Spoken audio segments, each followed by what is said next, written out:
Maharashtra superfast news चॅनलमध्ये आपले सहर्ष स्वागत आहे। खास सत्याची ठार लेखणीची महाराष्ट्रातील ताज्या आणि वेगवान बातम्या पाहण्यासाठी आपल्या हक्काचे चॅनल शेअर करा, लाईक करा आणि सबस्क्राईब करा। धन्यवाद। 1111 दिव्यांच्या तेजोमय प्रकाशाने न्हाली JNPA टाउनशिप। 90वा त्रिमूर्ती महाशिवरात्र सोहळा संपन्न। प्रजापिता ब्रह्मकुमारी ईश्वरीय विश्वविद्यालयाच्या वतीने शिव अवतरण से स्वर्णिम भारत या संकल्पनेखाली 90वा त्रिमूर्ती महाशिवरात्र महोत्सव JNPA टाउनशिपमध्ये प्रजापिता ब्रह्मकुमारी ईश्वरीय विश्वविद्यालय JNPA सेवा केंद्र आयोजित हा कार्यक्रम अत्यंत चैतन्यमय वातावरणात साजरा करण्यात आला।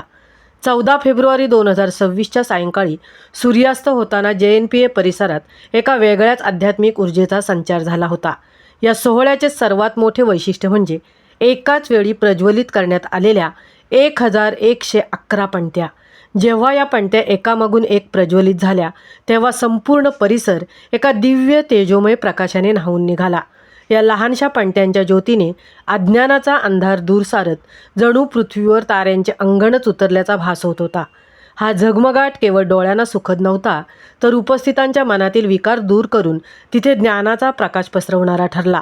या प्रकाशाच्या सोबतीला असलेले 12 फूट उंचीचे भव्य शिवलिंग भक्तीचा एक अनोखा केंद्रबिंदू ठरले होते। कार्यक्रमात मार्गदर्शन करताना BK नैना दीदी म्हणाल्या की महाशिवरात्रीच्या पवित्र पर्वी निराकार परमपिता परमात्मा शिव या पृथ्वीवर येऊन अधर्माचा विनाश करून पुन्हा एकदा स्वर्णसृष्टीची स्थापना करण्यासाठी शिवाचे हे अवतरण असते। JNPA विश्वविद्यालयाच्या संचालिका BK उज्ज्वला दीदी यांनी घेतलेल्या मेडिटेशनमुळे उपस्थित भाविकांना अंतर्मनातील शांततेचा आणि शिवपरमात्म्याच्या सान्निध्याचा प्रत्यक्ष अनुभव घेता आला। या कार्यक्रमात लहान मुलांसाठी विविध गमतीशीर खेळ घेण्यात आले आणि भक्तिगीतांवर सादर केलेल्या नृत्याविष्काराने उपस्थितांची मने जिंकली। या सोहळ्याला Soni Jha CSFI, Priyavanda Tambotkar madam RKF school, Rekha Mhatre Dongri बचत गट अध्यक्षा, प्रेरणा पाटील जिल्हा परिषद नवनिर्वाचित सदस्या, सुरेश बंडा, मधुकर भाई, चंद्रकांत भाई, रमेश भाई असे अनेक मान्यवर आणि भाई बहिणा उपस्थित होते। महोत्सवाचा समारोप प्रसाद, ईश्वरीय भेट आणि ज्ञानाच्या संकल्पनेने झाला। महाराष्ट्र सुपरफास्टसाठी तृप्ती भोईर, JNPA।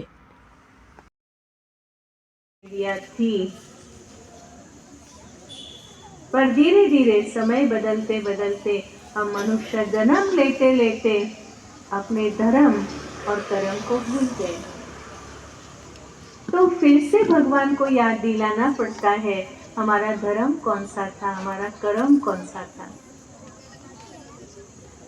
आज हम सभी अपने आप को, कई लोग होते हैं जो अपने आप को भगवान समझते हैं, लेकिन भगवान समझने से कुछ भगवान बन नहीं जाते हैं। भगवान का कर्तव्य तो बहुत ऊंचा कर्तव्य है। एक बार एक हंसी की बात बताते हैं। एक भगत था, रोज भगवान के मंदिर में जाता था और रोज मंदिर में जाने के बाद देखता था कि भगवान खड़े हैं, तो भगवान से बातें करता है। कहते तुम कितने दिनों तक खड़े हो, थक नहीं गए हो? आज क्या पुण्य कर्मों का फल है जो हम ऐसे आध्यात्मिक कार्य से जुड़ जाते हैं और जीवन के कुछ पल ऐसे हम बिताते हैं जो केवल इस जन्म के लिए नहीं परंतु अगले जन्म के लिए भी हमारे साथ वो इंटरेस्ट के रूप में, एक प्रॉपर्टी के रूप में साथ चले और अगला जन्म भी हमारा सुखी और समृद्ध हो।